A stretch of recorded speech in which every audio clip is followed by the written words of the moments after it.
नमस्कार। दैनिक shift time में आप सभी का बहुत बहुत स्वागत है। लोकसभा के चुनाव खत्म होते ही अब सियासी गलियारों में हलचल शुरू हो चुकी है। यानी अब नजरें हैं कब होंगे विधानसभा के जम्मू कश्मीर में चुनाव और कब होगी राज्य की बहाली, यानी राज्य का दर्जा कब मिलेगा वापस।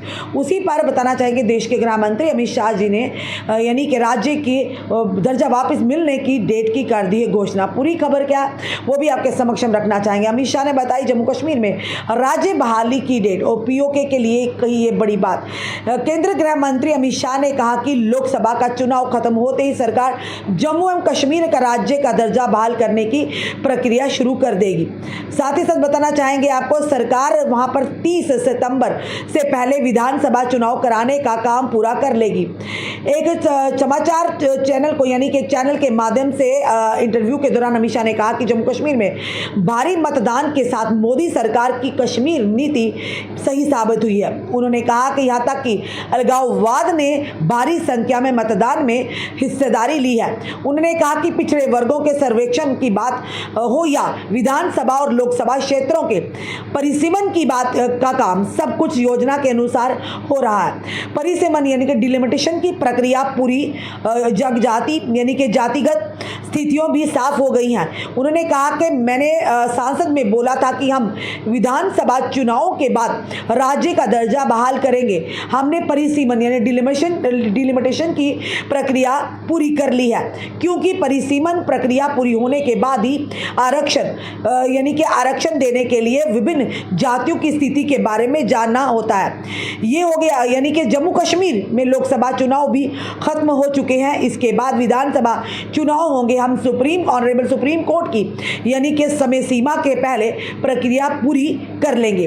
गृह मंत्री बोले अधिक मतदान होना घाटी में बड़े बदलाव का संकेत दे रहा है। सुप्रीम कोर्ट ने 11 दिसंबर 2023 को चुनाव आयोग को 30 सितंबर 2024 तक जम्मू कश्मीर में चुनाव कराने का निर्देश दिया था। लोकसभा चुनाव के दौरान कश्मीर घाटी में यानी अपेक्षाकृत अधिक मतदान होने पर अमित शाह ने कहा कि उनका मानना है कि घाटी में बड़ा बदलाव आया है। शाह ने कहा मतदान का यानी कि प्रतिशत बढ़ा है, यानी संख्या बढ़ी है मतदान की।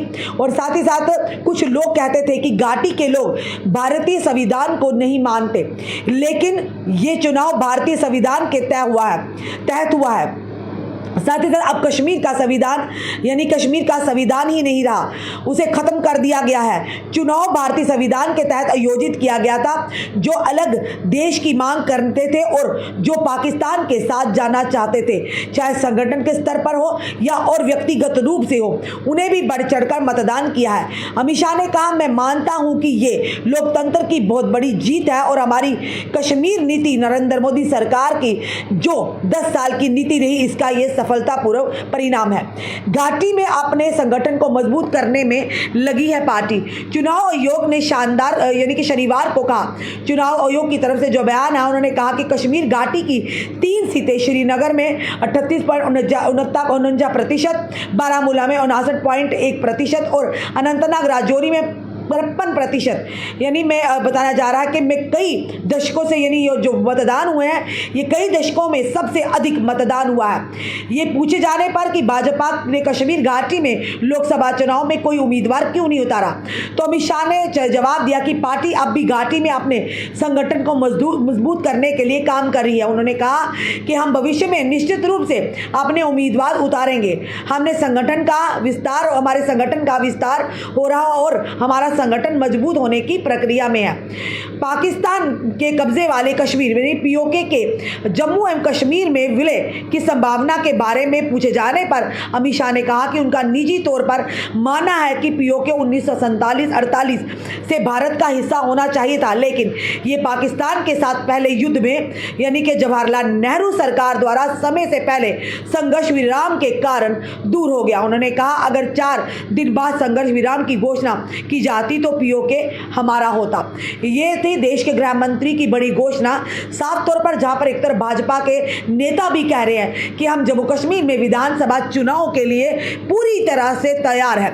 और कब, यानी कि उसी के चलते जिस तरह से ऑनरेबल सुप्रीम कोर्ट ने भी कहा था कि 30 सितंबर से पहले जम्मू कश्मीर में विधानसभा के चुनाव हो जाने चाहिए। और वहीं पर लोगों की और साथ ही साथ विपक्षी दलों की भी ये लगातार मांग थी कि कब हमें राज्य का दर्जा, स्टेटहुड का दर्जा वापस मिलेगा।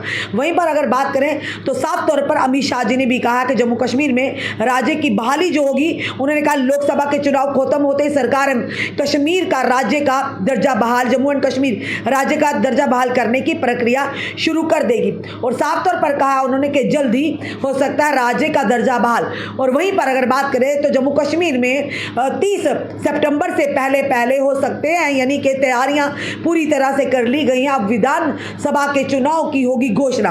अब देखना किस तरह से घमासान होगा विधानसभा के चुनाव के, यानी चुनावी रणभूमि में किस तरह से हर पार्टी अपना वर्चस्व दिखाएगी, क्योंकि मेन अगर बात करें तो इन्हीं चुनाव पर नजर है हर पार्टी। अगर बात करें विपक्षी दल और सत्ता पक्ष दोनों कहीं ना कहीं इस उम्मीद में है कि कब यहाँ पर विधानसभा के चुनाव और जम्मू कश्मीर में एक चुनिंदा सरकार हो जिसे आम जनता को राहत मिले। और वहीं पर हर पार्टी ये भी चाह रही है कि हमारे ही पार्टी का हो आने वाला जम्मू कश्मीर का सीएम।